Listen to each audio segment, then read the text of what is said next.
بسم الله الرحمن الرحيم.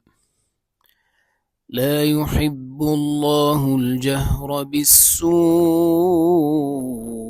من القول إلا من ظلم، وكان الله سميعا عليما. إن تبدوا خيرا أو تخفوه أو تعفوا عن سوء فإن الله كان عفوا قديرا. إن الذين يكفرون بالله ورسله ويريدون أن يفرقوا بين الله ورسله ويقولون نؤمن ببعض ونكفر ببعض ويريدون أن يتخذوا بين ذلك سبيلا. أولئك هم الكافرون حقا، وأعتدنا للكافرين عذابا مهينا. والذين آمنوا بالله ورسله ولم يفرقوا بين أحد منهم أولئك سوف يؤتيهم أجورهم، وكان الله غفورا رحيما. يسألك أهل الكتاب أن تنزل عليهم كتابا من السماء فقد سألوا موسى أكبر من ذلك فقالوا أرنا الله جهرة فأخذتهم الصاعقة بظلمهم ثم اتخذوا العجل من بعد ما جاءتهم البينات فعفونا عن ذلك وآتينا موسى سلطانا مبينا.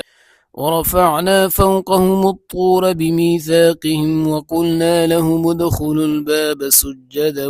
وقلنا لهم لا تعدوا في السبت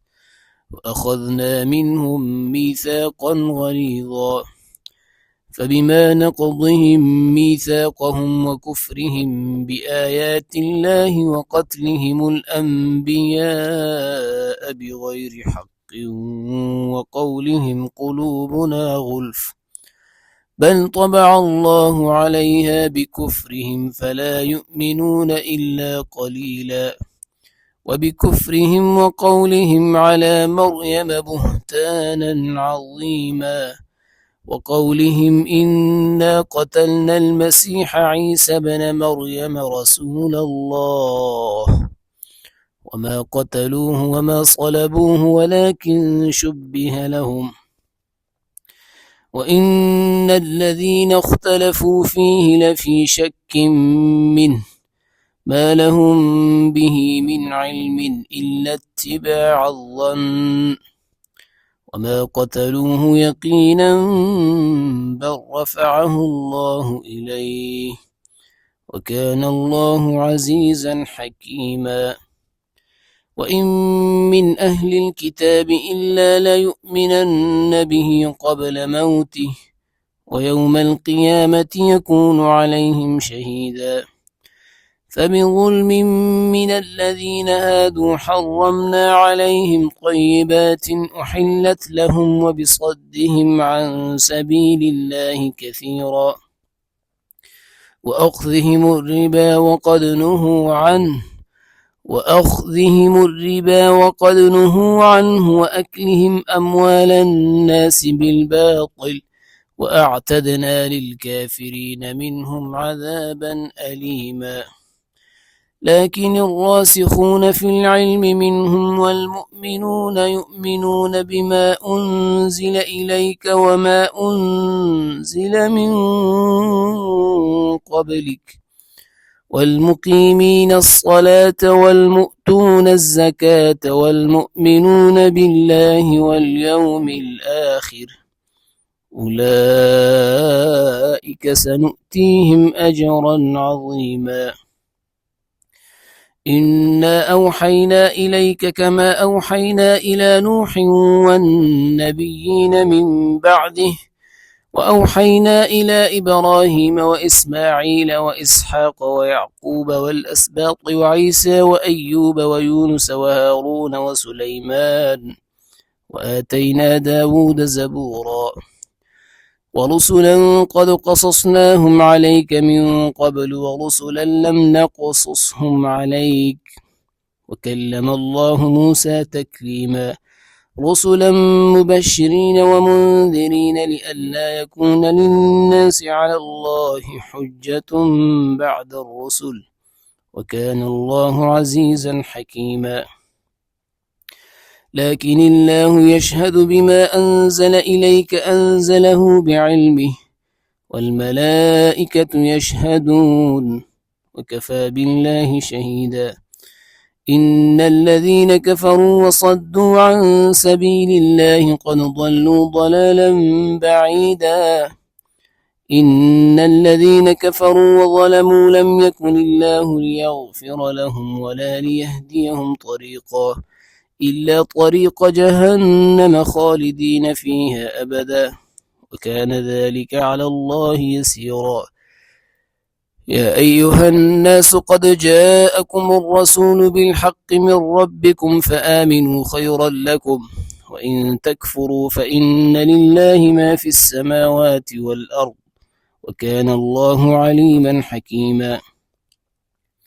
يا أهل الكتاب لا تغلوا في دينكم ولا تقولوا على الله إلا الحق إنما المسيح عيسى بن مريم رسول الله وكلمته ألقاها إلى مريم وروح منه فآمنوا بالله ورسله ولا تقولوا ثلاثة انتهوا خيرا لكم إنما الله إله واحد سبحانه أن يكون له ولد له ما في السماوات وما في الأرض وكفى بالله وكيلا لن يستنكف المسيح أن يكون عبدا لله ولا الملائكة المقربون ومن يستنكف عن عبادته ويستكبر فسيحشرهم إليه جميعا فأما الذين آمنوا وعملوا الصالحات فيوفيهم أجورهم ويزيدهم من فضله وأما الذين استنكفوا واستكبروا فيعذبهم عذابا أليما ولا يجدون لهم من دون الله وليا ولا نصيرا يا أيها الناس قد جاءكم برهان من ربكم وأنزلنا إليكم نورا مبينا فأما الذين آمنوا بالله واعتصموا به فسيدخلهم في رحمة منه وفضل ويهديهم إليه صراطا مستقيما يستفتونك قل الله يفتيكم في الكلالة إن امرؤ هلك ليس له ولد وله أخت فلها نصف ما ترك وهو يرثها إن لم يكن لها ولد فإن كانت اثنتين فلهما الثلثان مما ترك وإن كانوا إخوة رجالا ونساء فللذكر مثل حظ الأنثيين يبين الله لكم أن تضلوا والله بكل شيء عليم بسم الله الرحمن الرحيم يا أيها الذين آمنوا أوفوا بالعقود أحلت لكم بهيمة الأنعام إلا ما يتلى عليكم غير محل الصيد وأنتم حرم إن الله يحكم ما يريد يا أيها الذين آمنوا لا تحلوا شعائر الله ولا الشهر الحرام ولا الهدي ولا القلائد ولا آمين البيت الحرام يبتغون فضلا من ربهم ورضوانا وإذا حللتم فاصطادوا ولا يجرمنكم شنآن قوم أن صدوكم عن المسجد الحرام أن تعتدوا وتعاونوا على البر والتقوى ولا تعاونوا على الإثم والعدوان واتقوا الله إن الله شديد العقاب. حرمت عليكم الميتة والدم ولحم الخنزير وما أهل لغير الله به والمنخنقة والموقوذة والمتردية والنطيحة وما أكل السبع إلا ما ذكيتم وما ذبح على النصب وأن تستقسموا بالأزلام ذلكم فسق. اليوم يئس الذين كفروا من دينكم فلا تخشوهم واخشون اليوم يئس الذين كفروا من دينكم فلا تخشوهم واخشون اليوم أكملت لكم دينكم وأتممت عليكم نعمتي ورضيت لكم الإسلام دينا فمن اضطر في مخمصة غير متجانف لإثم فإن الله غفور رحيم. يسألونك ماذا أحل لهم قل أحل لكم الطيبات وما علمتم من الجوارح مكلبين تعلمونهن مما علمكم الله فكلوا مما أمسكن عليكم واذكروا اسم الله عليه واتقوا الله إن الله سريع الحساب. اليوم أحل لكم الطيبات وطعام الذين أوتوا الكتاب حل لكم وطعامكم حل لهم والمحصنات من المؤمنات والمحصنات من الذين أوتوا الكتاب من قبلكم إذا آتيتموهن أجورهن محصنين غير مسافحين ولا متخذي أخدان ومن يكفر بالإيمان فقد حبط عمله وهو في الآخرة من الخاسرين. يا أيها الذين آمنوا إذا قمتم إلى الصلاة فاغسلوا وجوهكم وأيديكم إلى المرافق وامسحوا برؤوسكم وأرجلكم إلى الكعبين وإن كنتم جنبا فاطهروا وإن كنتم مرضى أو على سفر أو جاء أحد منكم من الغائط أو لامستم النساء فلم تجدوا ماء فتيمموا صعيدا طيبا فامسحوا بوجوهكم وأيديكم منه ما يريد الله ليجعل عليكم من حرج ولكن يريد ليطهركم وليتم نعمته عليكم لعلكم تشكرون. واذكروا نعمة الله عليكم وميثاقه الذي واثقكم به إذ قلتم سمعنا وأطعنا واتقوا الله إن الله عليم بذات الصدور. يا أيها الذين آمنوا كونوا قوامين لله شهداء بالقسط ولا يجرمنكم شنآن قوم على ألا تعدلوا اعدلوا هو أقرب للتقوى واتقوا الله إن الله خبير بما تعملون. وعد الله الذين آمنوا وعملوا الصالحات لهم مغفرة وأجر عظيم والذين كفروا وكذبوا بآياتنا أولئك أصحاب الجحيم. يا أيها الذين آمنوا اذكروا نعمة الله عليكم إذ هم قوم أن يبسطوا إليكم أيديهم فكف أيديهم عنكم واتقوا الله وعلى الله فليتوكل المؤمنون. ولقد أخذ الله ميثاق بني إسرائيل وبعثنا منهم 12 نقيبا وقال الله إني معكم لئن أقمتم الصلاة وآتيتم الزكاة وآمنتم برسلي وعزرتموهم وأقرضتم الله قرضا حسنا لأكفرن عنكم سيئاتكم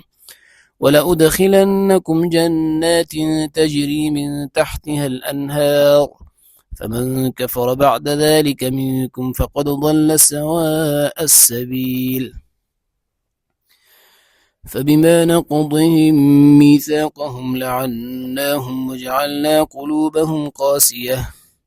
يحرفون الكلم عن مواضعه ونسوا حظا مما ذكروا به ولا تزال تطلع على خائنة منهم إلا قليلا منهم فاعف عنهم واصفح إن الله يحب المحسنين ومن الذين قالوا إنا نصارى أخذنا ميثاقهم فنسوا حظا مما ذكروا به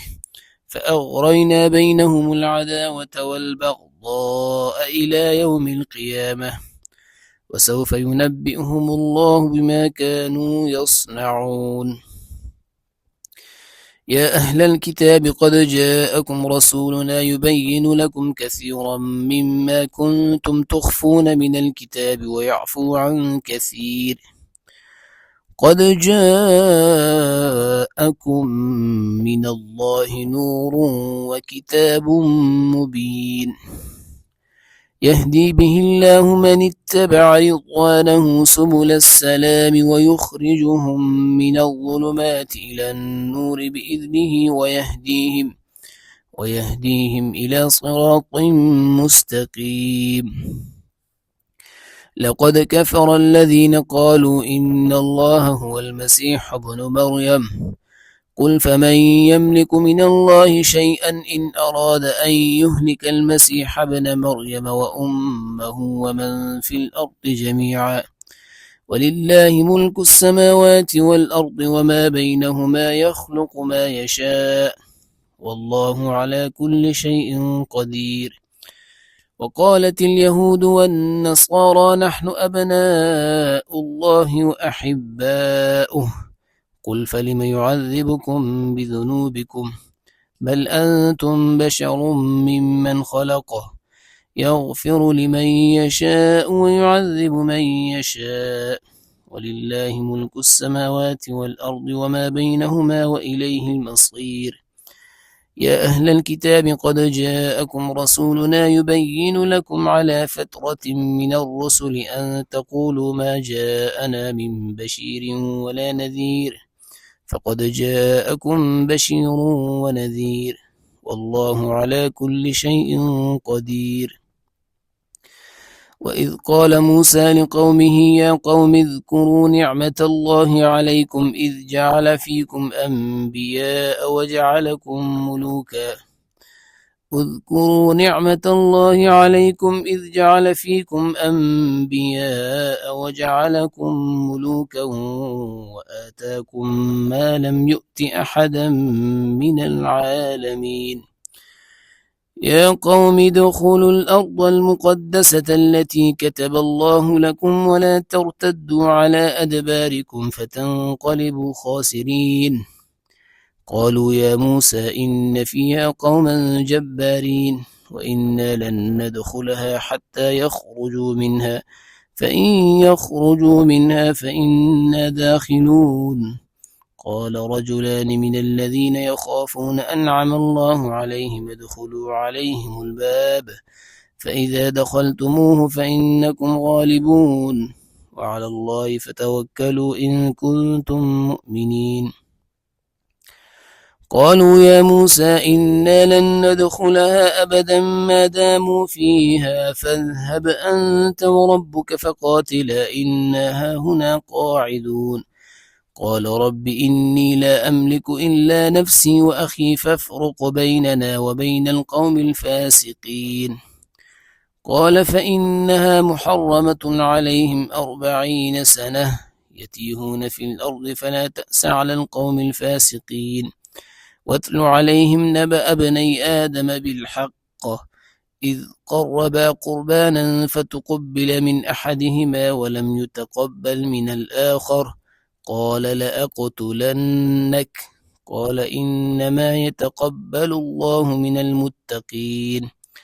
لئن بسطت إلي يدك لتقتلني ما أنا بباسط يدي إليك لأقتلك إني أخاف الله رب العالمين إني أريد أن تبوء بإثمي وإثمك فتكون من أصحاب النار وذلك جزاء الظالمين فطوعت له نفسه قتل أخيه فقتله فأصبح من الخاسرين فبعث الله غرابا يبحث في الأرض ليريه كيف يواري سوءة أخيه قال يا ويلتى أعجزت أن أكون مثل هذا الغراب فأواري سوءة أخيه فأصبح من النادمين من أجل ذلك كتبنا على بني إسرائيل أنه من قتل نفسا بغير نفس أو فساد في الأرض فكأنما قتل الناس جميعا ومن أحياها فكأنما أحيا الناس جميعا ولقد جاءتهم رسلنا بالبينات ثم إن كثيرا منهم بعد ذلك في الأرض لمسرفون إنما جزاء الذين يحاربون الله ورسوله ويسعون في الأرض فسادا أن يقتلوا أو يصلبوا أو تقطع أيديهم وأرجلهم من خلاف أو ينفوا من الأرض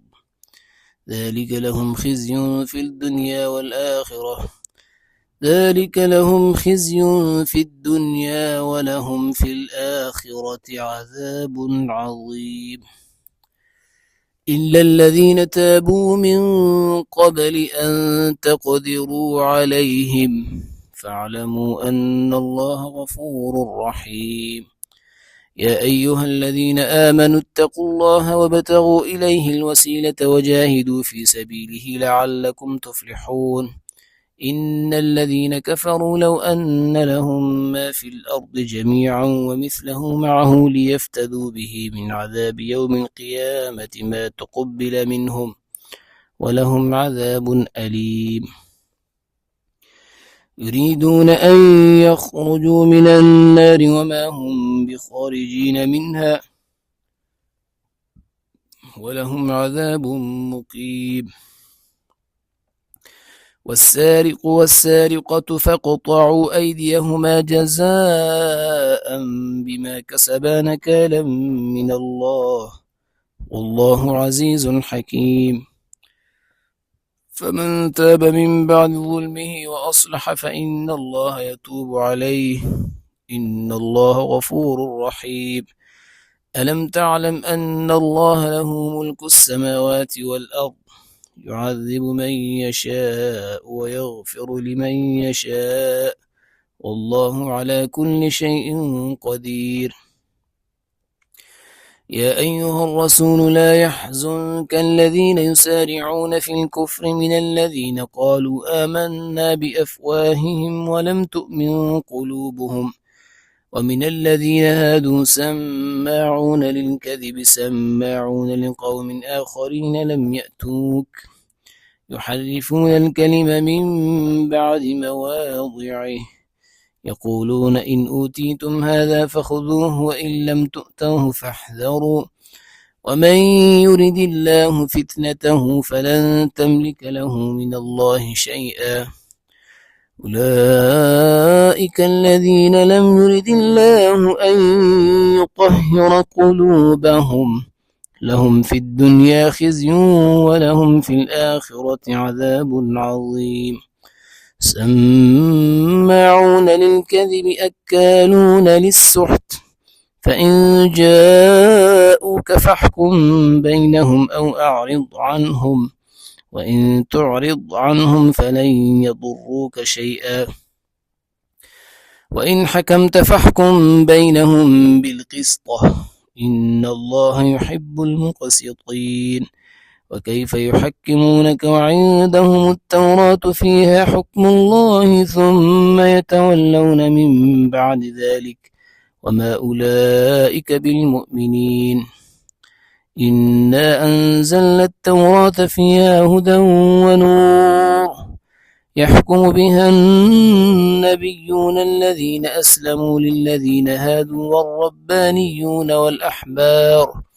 والأحبار بما استحفظوا من كتاب الله وكانوا عليه شهداء فلا تخشوا الناس واخشوني ولا تشتروا بآياتي ثمنا قليلا ومن لم يحكم بما أنزل الله فأولئك هم الكافرون وكتبنا عليهم فيها أن النفس بالنفس والعين بالعين والأنف بالأنف والأذن بالأذن والسن بالسن والجروح قصاص فمن تصدق به فهو كفارة له ومن لم يحكم بما أنزل الله فأولئك هم الظالمون وقفينا على آثارهم بعيسى ابن مريم مصدقا لما بين يديه من التوراة وآتيناه الإنجيل فيه هدى ونور ومصدقا لما بين يديه من التوراة وهدى وموعظة للمتقين وليحكم أهل الإنجيل بما أنزل الله فيه ومن لم يحكم بما أنزل الله فأولئك هم الفاسقون وأنزلنا إليك الكتاب بالحق مصدقا لما بين يديه من الكتاب ومهيمنا عليه فاحكم بينهم بما أنزل الله ولا تتبع أهواءهم عما جاءك من الحق لكل جعلنا منكم شرعة ومنهاجا ولو شاء الله لجعلكم أمة واحدة ولكن ليبلوكم فيما آتاكم فاستبقوا الخيرات إلى الله مرجعكم جميعا فينبئكم بما كنتم فيه تختلفون وأن احكم بينهم بما أنزل الله ولا تتبع أهواءهم واحذرهم أن يفتنوك عن بعض ما أنزل الله إليك فإن تولوا فاعلم أنما يريد الله أن يصيبهم ببعض ذنوبهم وإن كثيرا من الناس لفاسقون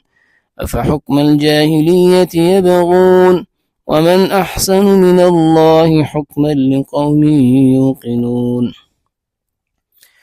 يا أيها الذين آمنوا لا تتخذوا اليهود والنصارى أولياء بعضهم أولياء بعض ومن يتولهم منكم فإنه منهم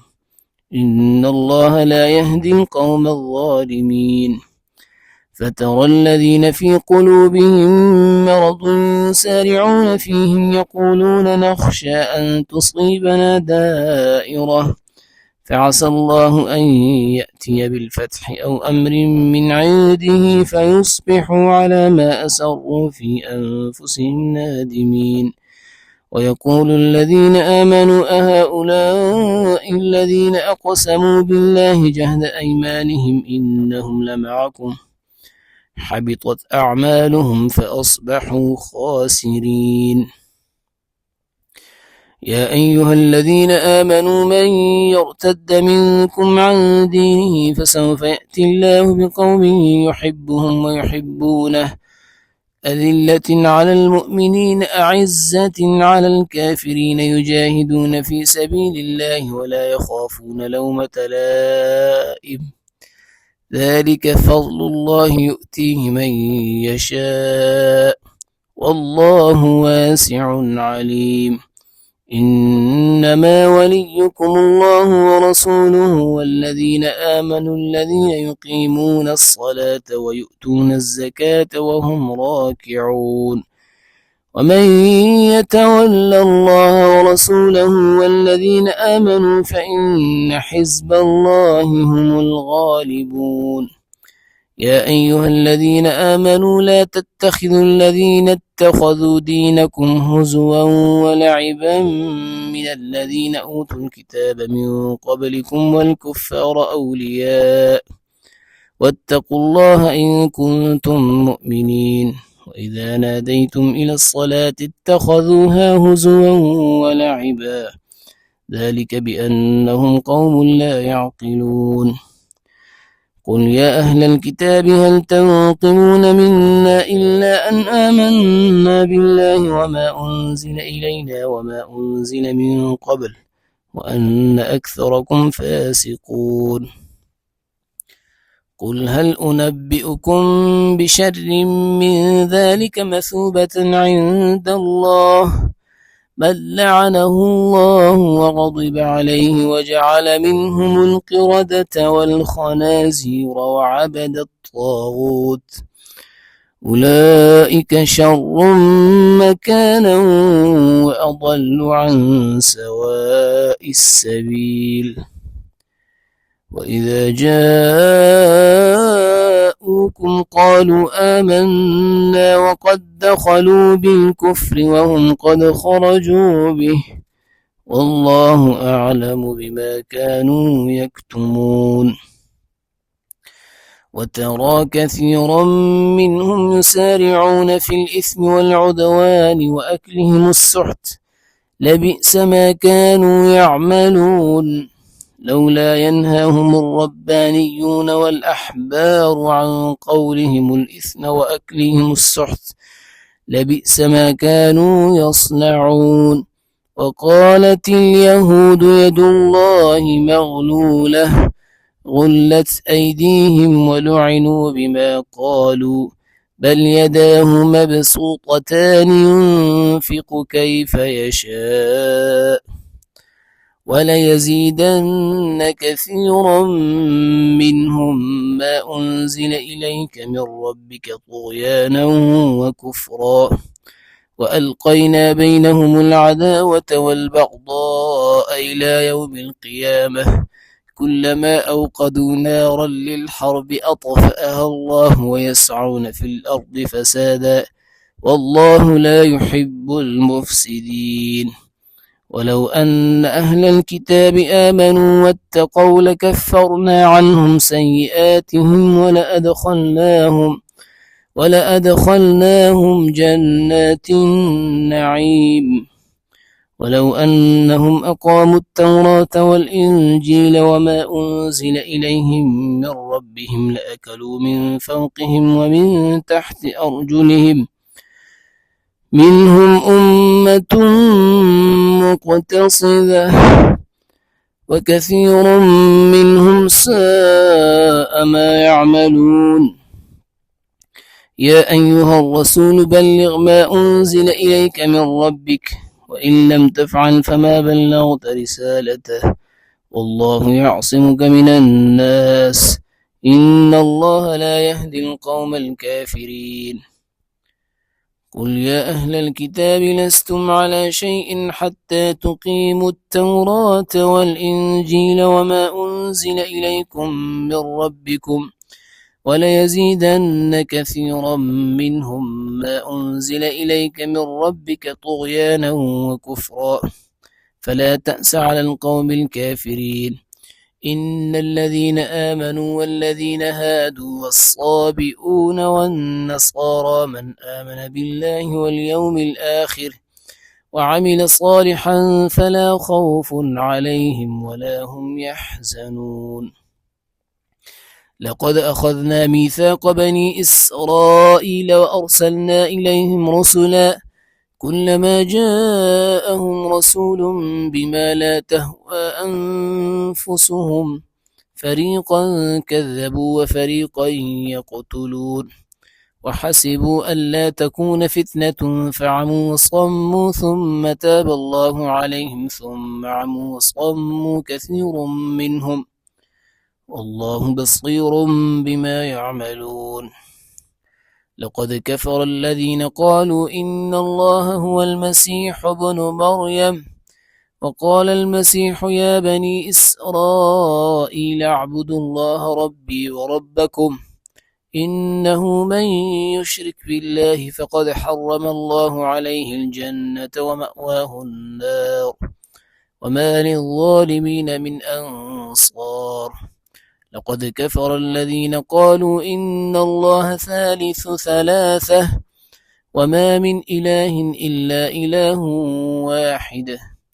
وإن لم ينتهوا عما يقولون ليمسن الذين كفروا منهم عذاب أليم أفلا يتوبون إلى الله ويستغفرونه والله غفور رحيم ما المسيح ابن مريم إلا رسول قد خلت من قبله الرسل وأمه صديقة كانا يأكلان الطعام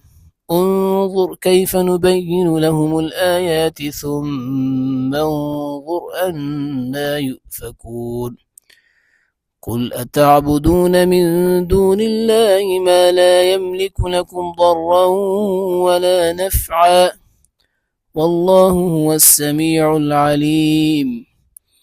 قل يا أهل الكتاب لا تغلوا في دينكم غير الحق ولا تتبعوا أهواء قوم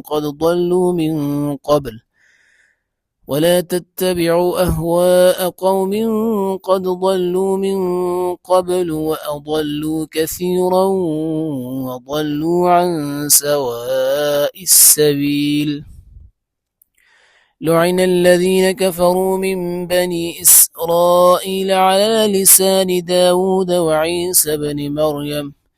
ذلك بما عصوا وكانوا يعتدون كانوا لا يتناهون عن منكر فعلوه